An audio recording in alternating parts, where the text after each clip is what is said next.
Last class में देखिए हमने क्या देखा था कि कोई भी दिव्य ज्ञान का अर्थ हमने समझा था कि दिव्य ज्ञान का मतलब क्या है।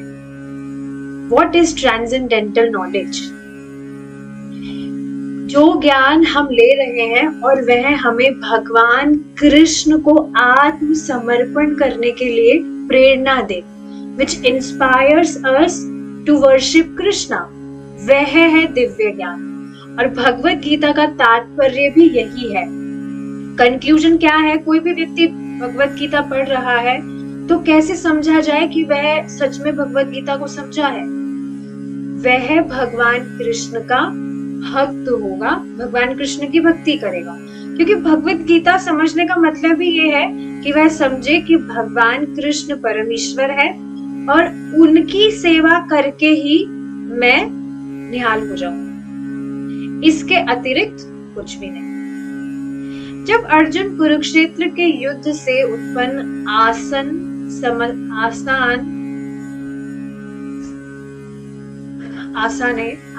समस्या को हल करने में अक्षम रहे तो उन्होंने अपनी समस्या का समाधान प्राप्त करने के लिए श्री कृष्ण के समक्ष उनके शिष्य रूप में पूर्णतया विनीत भाव से आत्मसमर्पण कर दिया।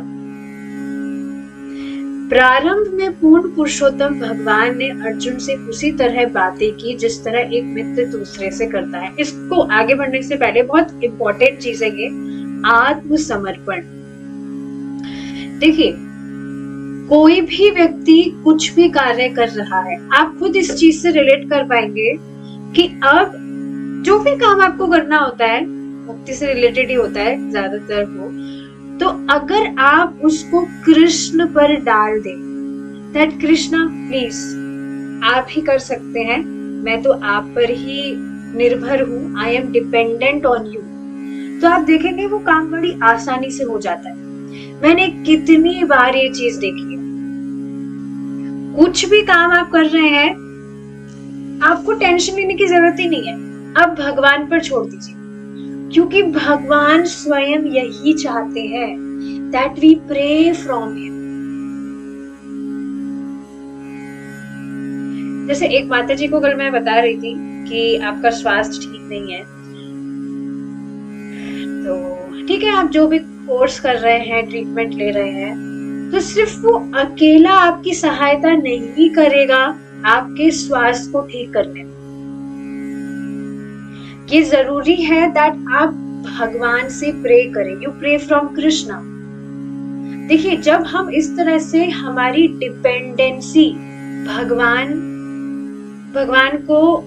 की तरफ व्यक्त करते हैं कि भाई हम हमारी तरफ से कुछ नहीं कर सकते, और वास्तविकता यही है कि हम अपने आप से कुछ भी नहीं कर सकते।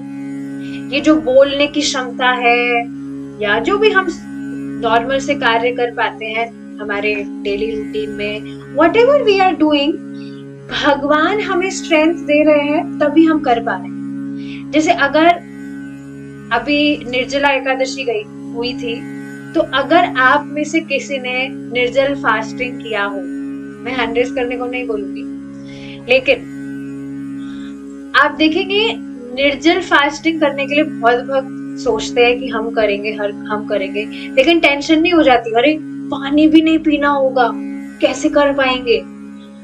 But if you leave it on Krishna, आप भगवान पर छोड़ देते, तो आप देखेंगे भगवान करवा देते हैं। कि निर्जल फास्टिंग का तो एक एग्जांपल है, इसी से रिलेटेड आप कोई सा भी एग्जांपल देख लीजिए, कुछ भी आप कर रहे हैं और अगर आप उसको भगवान पर डाल के करेंगे बड़ी आसानी से हो जाएगा। इसको ट्राई करके देखिएगा। कुछ भी आप कर रहे हैं, you show your dependency to Krishna, कि भगवान आप जब तक नहीं करवाएंगे मैं तो कुछ कर ही नहीं सकता। ये बहुत सुंदर फॉर्मूला है टेंशन फ्री रहने का। अपने ऊपर टेंशन मत लीजिए, आप भगवान पर छोड़ दीजिए और भगवान सच में काम बना देते हैं। तो ये छोटी छोटी जो चीजें हैं, ये हमारे जीवन में जब हम फॉलो करते हैं, आप देखेंगे it makes a very big difference. क्या ऐसे नहीं कि हमने पहले कभी सुना नहीं हो कि हाँ भगवान पर छोड़ना चाहिए, भगवान से प्रार्थना करनी चाहिए, पर हम वास्तव में जब इसको करते हैं तभी हम रिजल्ट देख पाएंगे कि हाँ, भगवान सच में रेसिप्रोकेट करते हैं। तो जैसे यहाँ पर अर्जुन के विषय में बताया जा रहा है कि उनकी जो भी समस्या थी उसका सल्यूशन करने के लिए वो अक्षम थे, असक्षम होगा यहाँ पे, स्पेलिंग मिस्टेक है, असक्षम थे। लेकिन फिर उन्होंने क्या किया, श्री कृष्ण के समक्ष उनके शिष्य रूप में पूर्णतया विनीत भाव से आत्मसमर्पण कर दिया। That Krishna, I am dependent on you, आप बताइए कैसे करूं। प्रारंभ में पूर्ण पुरुषोत्तम भगवान ने अर्जुन से उसी तरह बातें की जिस तरह एक मित्र दूसरे से करता है, किंतु ऐसी मैत्रीपूर्ण चर्चाएं व्यर्थ के वाद विवाद का रूप धारण कर लेती है। अतः अर्जुन ने श्री कृष्ण के समक्ष शिष्य रूप में आत्मसमर्पण किया, क्योंकि शिष्य कभी भी आध्यात्मिक गुरु की आज्ञाओं का उल्लंघन नहीं कर सकता। गीता में आता है ये श्लोक कि अर्जुन ही कहते हैं कि अब मैं आपको समर्पित करता हूँ शिष्य के रूप में, अब आप ही मेरे गुरु हैं, आप ही मुझे बताइए कि मेरे लिए क्या करना है, मुझे क्या करना चाहिए। शिष्य तथा उसके स्वामी गुरु के मध्य यही संबंध होता है। पूर्ण पुरुषोत्तम भगवान श्री कृष्ण ने भगवत गीता की अत्यंत महत्वपूर्ण शिक्षाएं अर्जुन को तभी दी जब उन्होंने देख लिया कि अपने निजी पांडित्य से गर्वित हुए बिना तथा निसंकोच भाव से अर्जुन ने उनकी शरण ग्रहण करी है। कितना इंपॉर्टेंट पॉइंट है। जब ये कंट्रोलर की भावना व्यक्ति छोड़ता है कि भाई मैं मेरे हिसाब से कर रहा हूं, मैं देखो कितना बुद्धिमान हूं, या मैं देखो कितना बलवान हूं, मैं हिसाब से अपने हिसाब से कर रहा हूं, ये सारा फॉल्स ईगो त्यागना होता है। It is very important. भक्ति में देखिए प्रोग्रेस करना पॉसिबल ही नहीं है अगर व्यक्ति अपने फॉल्स ईगो को लिए बैठे रहेगा। Humility is something which attracts Krishna very very much. हमारा जो विनम्र भाव है यही एकमात्र भगवान को अट्रैक्ट करता है, और यही शिक्षा स्वयं महाप्रभु दे रहे हैं। त्रिनादपि सुनीचेन तरोरपि सहिष्णुना, एकदम हम्बल। और जब अर्जुन इस तरह से विनम्र भाव में भगवान को आत्मसमर्पण किए, अपने निजी पांडित्य से गर्वित हुए बिना, जो भी प्राउड वगैरह है उसको साइड में रखकर, and he surrender to Krishna, तो भगवान ने उनकी सहायता की। तो ये बहुत ज्यादा इंपॉर्टेंट है कि जो भी गुरु महाराज के द्वारा हमें इंस्ट्रक्शंस बताए जा रहे हैं, हम हमारी बुद्धि से नहीं समझ सकते क्या सिर्फ 16 माला जप करके भगवान के धाम जाएंगे हम।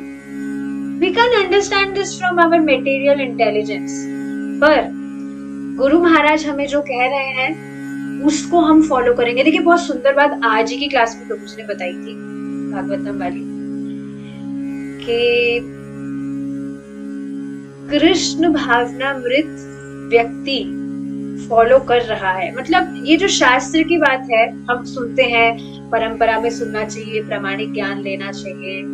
कैसे पता चले कि हम जो ज्ञान ले रहे हैं वो परंपरा में ही है? कोई भी व्यक्ति उसको पढ़ेगा, श्रवण करेगा, अपने जीवन में उसको आत्मसात करेगा तो उसके जीवन में परिवर्तन आएगा। यह है प्रमाण। एग्जाम्पल दे रहे थे प्रभु जी कि कोई व्यक्ति थे, वो पता नहीं किसी गुरुजी के उन्होंने कोई शेल्टर लिया था, तो उन गुरुजी मतलब उन्होंने प्रभु जी ने पूछा कि मतलब उन्होंने खुद ने उन व्यक्ति ने कहा कि बहुत सारे ग्रंथ मैंने पढ़ लिए, जो भी मेरे गुरुजी हैं उनका जो भी संप्रदाय है, सारे मैंने बहुत सारे ग्रंथ पढ़ लिए, लेकिन फिर भी जीवन का उद्देश्य क्या है ये समझ नहीं आया। तो प्रभु जी ने उनको कहा क्योंकि भाई आपके गुरुजी को ही नहीं समझ आया तो आपको कहां से समझ आएगा। अगर गुरुजी को पता होता कि जीवन का उद्देश्य है भगवान कृष्ण की भक्ति करना है, उनके पास उनके धाम लौटना है, तो वो आपको समझा दिए नहीं होते। Is it not? और आप देखेंगे कोई भी एकदम न्यूफाइड डिवोटी है, एकदम क्या बोले उसको, बिल्कुल नादान सा, जो ज्यादा गंभीर नहीं है अपनी साधना में, अपनी भक्ति में, लेकिन उसने कृष्ण भावनामृत की जो भी फिलॉसफी है वो उसने सुनी है, नाम जब थोड़ा बहुत करना स्टार्ट किया है, जैसे वो भक्ति करना भी छोड़ दे, अगर उससे पूछा जाए कि भाई जीवन का उद्देश्य क्या है, तो वह भी बड़ी आसानी से बता देगा कि भाई जीवन का उद्देश्य भगवान कृष्ण की भक्ति करना, भगवान के धाम जाना। He will also tell, क्यों? क्योंकि उसने प्रामाणिक स्रोत से सुना है।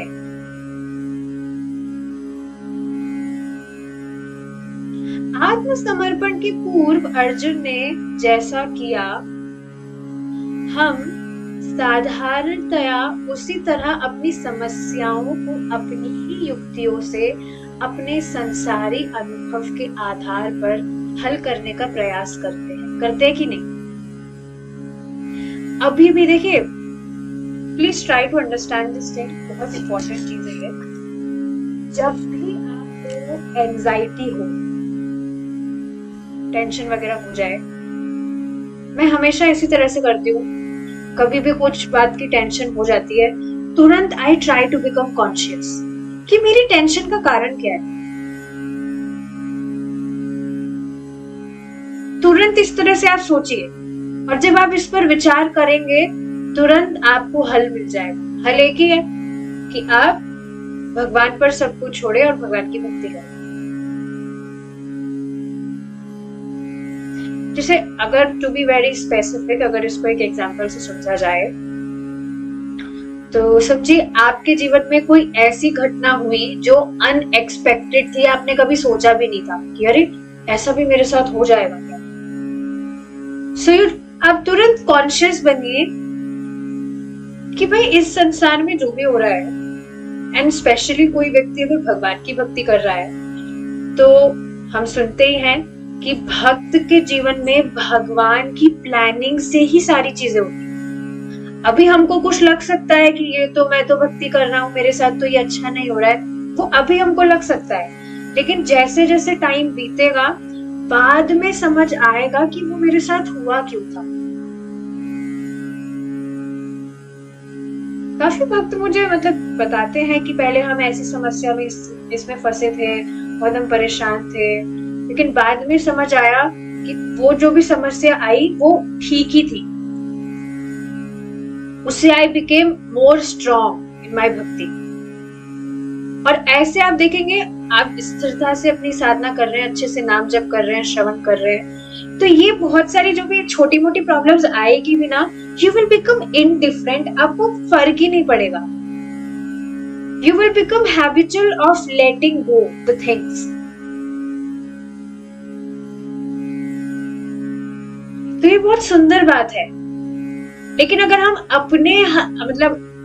अपने संसारी अनुभव के आधार पर ही हल करने का प्रयास करते हैं चीजों को, तो आप देखेंगे हमें सलूशन मिलेगा भी नहीं और हम और परेशानी होते हैं। किंतु अपनी दैनिक शारीरिक एवं मानसिक कठिनाइयों को क्षणभंगुर साधनों द्वारा दूर करने का यह प्रयास सदैव गलत दिशा में होता है। जब तक मनुष्य अपने नित्य जीवन को पुनः प्राप्त करने की समस्या का हल निकालने का प्रयत्न नहीं करता, तब तक उसे ना तो इस जीवन में और ना ही मृत्यु के बाद वाले जीवन में किसी प्रकार की शांति मिल सकती है। भगवत गीता की सर्वोच्च शिक्षा यही है। समझ रहे हैं इस बात को? जब तक व्यक्ति परमानेंट सॉल्यूशंस पर वर्क नहीं करेगा, कभी भी शांत नहीं बैठ सकता। हमेशा जो त्रिविध ताप है वो हमेशा सताएंगे, हमारा उन पे कंट्रोल भी नहीं है। लेकिन आप खुद देखेंगे कुछ भी थ्योरेटिकल बात नहीं है, प्रैक्टिकल बात है। भक्ति करने से क्या जीवन में त्रिविध ताप जो हमेशा ही सताते लोगों को, आप क्या खुद उसको नहीं देख रहे कि वो भी कम है? जैसे मैं खुद बहुत बेसिक सा एग्जाम्पल हमेशा से बताती हूँ, दैट सात्विक लाइफस्टाइल में बहुत पहले से भी फॉलो करती थी, भक्ति में आने से पहले भी, पर उसके बाद में भी पहले सात्विक खाना खाने के बाद में भी, because I was not offering it to Krishna, भगवान को मैं ऑफर नहीं कर रही थी, बस अपना है वही सब कुछ खाओ, तब भी मैं बीमार पड़ती थी।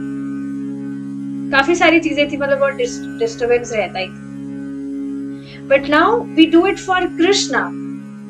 तो अब मतलब ऐसे गुणगान वाली बात नहीं है, ऐसी बहुत कम बार ही कुछ फीवर वगैरह आता है, तो इससे स्पष्ट दिखता है। देखिए जो भी बातें बताई जाती है, जब आप इनको फॉलो करते हैं जीवन में और वह दिखता है कि काम कर रही है, तो हमारा विश्वास और बढ़ता है that we are on the right path। हम ऐसे कोई अंधविश्वास या जो भी भावुकता में कुछ भी फॉलो नहीं कर रहे हैं।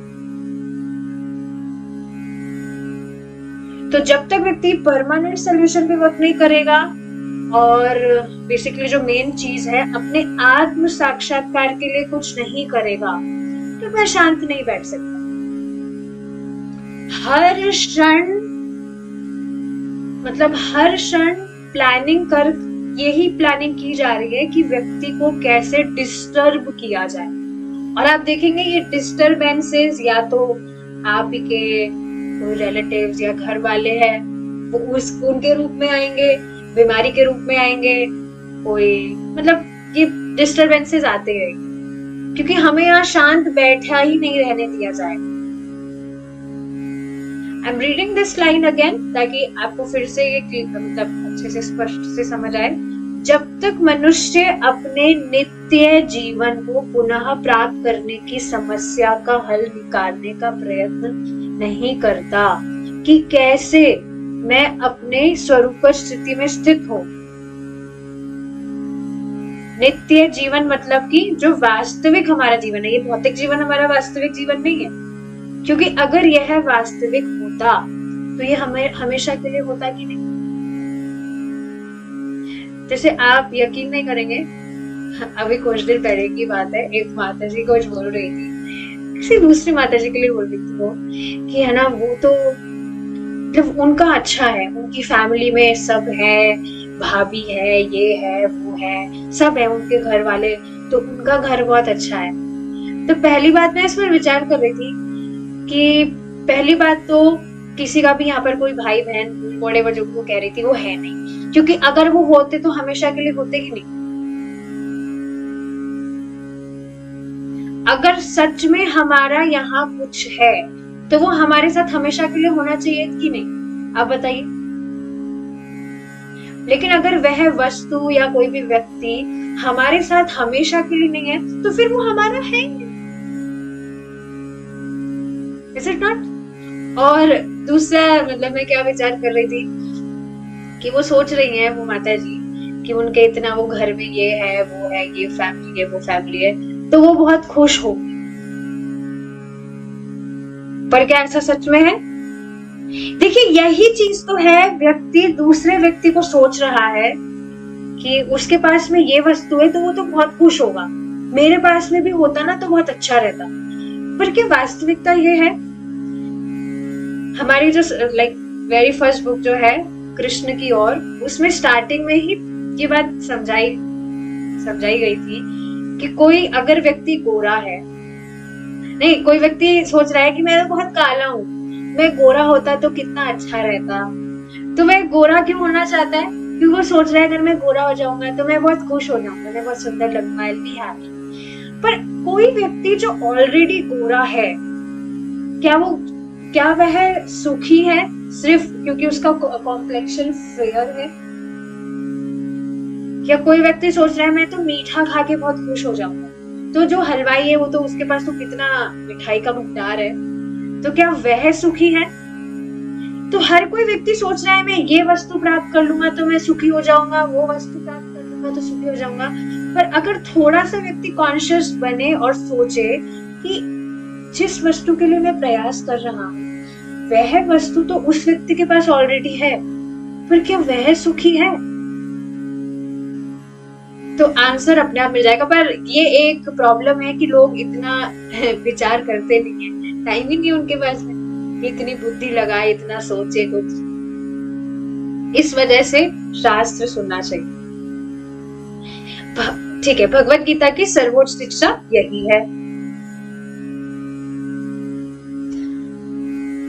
हमारी सबसे महती आवश्यकता यह है कि हम भौतिक शरीर तथा मन की लालसाओं से परे के कार्यकलापों से संबंधित विषय को समझे। मैं गोरा हो जाऊं, मैं काला हो जाऊं, मेरे को ये मिल जाए, वो मिल जाए, इन सब विषयों से, ये सारे विषय हमें नहीं सुखी कर सकते हैं। तो इनके परे जो विषय हैं, इनके परे जो कार्यकलाप हैं, कार्यकलापों से संबंधित विषय को हम समझे। क्योंकि देखिए, आज भी ये बात बताई जा रही थी और काफी बार बताई जाती है कि व्यक्ति ये नहीं समझ पा रहा कि मैं मनुष्य हूँ, एकमात्र मैं ही ये सारी चीजें समझ सकता हूँ। और पशु छोड़िए आप, 84 लाख में से मनुष्य के अलावा कोई भी जो योनियां है,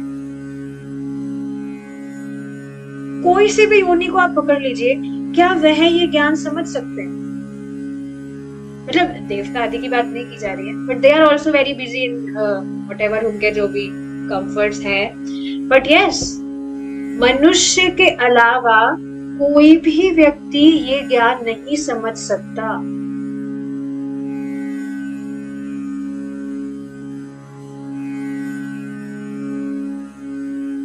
ये बात सुनने के बाद में भी व्यक्ति इसको सुनना नहीं चाहता, इसको समझना नहीं चाहता।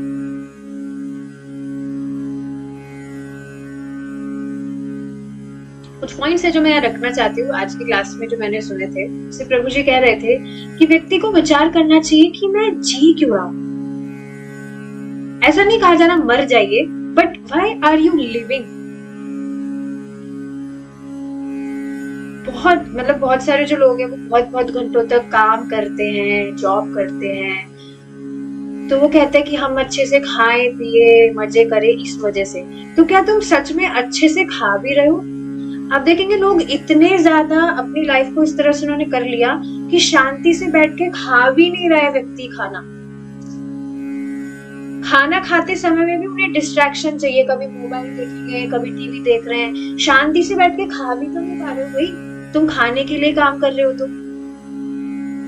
और क्या सिर्फ खाने के लिए तुम जी रहे हो? तो वो तो पशु भी जी रहा है, और उसको तो इतना लकी वो है, उसको इस तरह से मेहनत भी नहीं करनी पड़ती कि इतना घंटे का जॉब करूं तब जाकर मुझे कुछ खाने को मिले। तो बस अभी मनुष्य जीवन जिसके लिए मिला है, व्यक्ति वो नहीं कर रहा, पर जो पाशविक चीजें हैं, आहार निद्रा आदि, उसी को पॉलिश्ड वे में करने में लगा हुआ। भाई जो कुत्ता है वो रोड पर रोटी खा लेता है, और मनुष्य जो है वो क्या कर रहा है, वो डाइनिंग टेबल पे बैठ के रोटी खा लेता है, पर काम तो एक ही कर रहे हैं कि नहीं। पर जो मेन चीज है, अपने आत्म साक्षात्कार के लिए व्यक्ति कुछ करे, शास्त्र श्रवण करे, शास्त्र पढ़े, भगवान की भक्ति करे, वह ये चीज नहीं कर रहा, और इस वजह से वह शांत नहीं।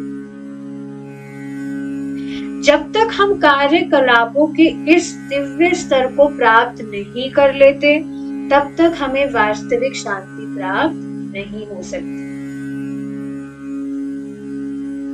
यह आध्यात्मिक दिव्य स्तर ही शाश्वत जीवन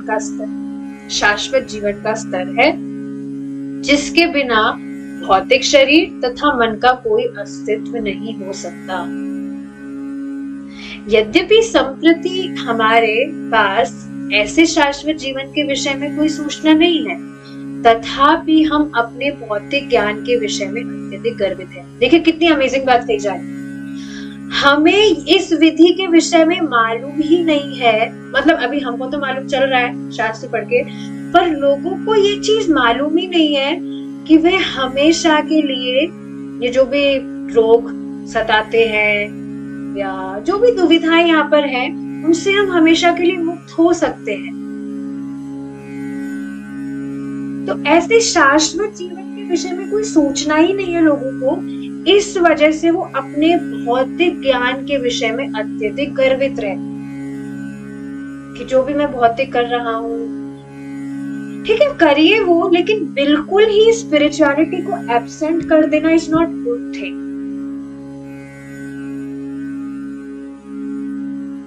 और देखिए ये सारी चीजें बहुत इंपॉर्टेंट भी है। व्यक्ति सोचता है इस तरह से कि हाँ मैं मेरा भौतिक लाइफ भी मैं बहुत अच्छे से करूंगा और मैं भक्ति भी अच्छे से करूंगा, पर ऐसा होता नहीं है। इस वजह से तो बताया जाता है that you follow minimalism in your life. ज्यादा इकट्ठा नहीं करिए और कम काम करिए, क्योंकि अगर ज्यादा हम हमारा समय इन चीजों में लगाएंगे तो भक्ति में दिमाग लगता ही नहीं है। क्योंकि हमारा दिमाग ज्यादा जिन चीजों में हम स्पेंड करेंगे अपना जो भी टाइम एनर्जी, वहीं पर हमारा दिमाग चलता रहता है। ये चीज तो मैंने देखी है, मतलब बताना नहीं चाहिए, मैं बता देती हूँ। पर जैसे घर में मैं रहती हूँ तो कुकिंग वगैरह मैं करती हूँ, तो मतलब थॉट्स आते ही हैं कि ये बनाना है, शाम को ये बनाना है, सुबह ये बनाना है। पर अभी कुछ टाइम पहले I went Vrindavan for few days, तो वहां पर खाने पीने की कुछ बात ही नहीं आ रही थी, क्योंकि वहां पे कुछ कुकिंग वगैरह तो करनी नहीं है। Is it not? तो ये बहुत अमेजिंग रिफ्लेक्शन आया था कि हम जहां पर हमारी एनर्जी और टाइम लगाते हैं हमारा दिमाग वहीं पर जाता है। वृंदावन में कुकिंग वगैरह मुझे कुछ करनी नहीं थी, वहां पर तो मंदिर में प्रसाद पाते ही हैं, तो बिल्कुल दिमाग में आया ही नहीं कि कुकिंग में ये करना है वो करना है, कुछ भी नहीं। और वो बहुत अच्छी फीलिंग थी सच में। मैंने इस पर विचार किया तो मैं इससे रिलेट कर पा रही थी। तो क्या इस एग्जाम्पल से बात आप समझ पा रहे हैं कि अगर व्यक्ति 10-10, 12-12 घंटे अपना पूरा टाइम जॉब में लगा रहा है, I am not against job या जो भी गृहस्थी है, इन सब चीजों के अगेंस्ट नहीं बोला जा रहा, पर अपनी पूरा ही दिमाग हम इन चीजों में लगाते हैं तो फिर भक्ति में दिमाग लगाना बहुत कठिन हो जाता है। ये बात बताई जाए तो ये बहुत ज्यादा जरूरी है व्यक्ति के लिए कि यह अपने शाश्वत जीवन के विषय में सूचना हो, तभी वह भक्ति को अपनी लाइफ की प्रायोरिटी में रख सकेगा। नहीं तो लाइफ की प्रायोरिटी में क्या आता है? यही भौतिक जीवन।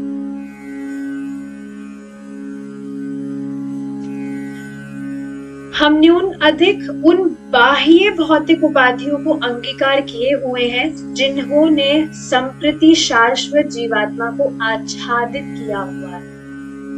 ठीक है, आगे का जो डिस्कशन है we will continue tomorrow if Krishna is willing.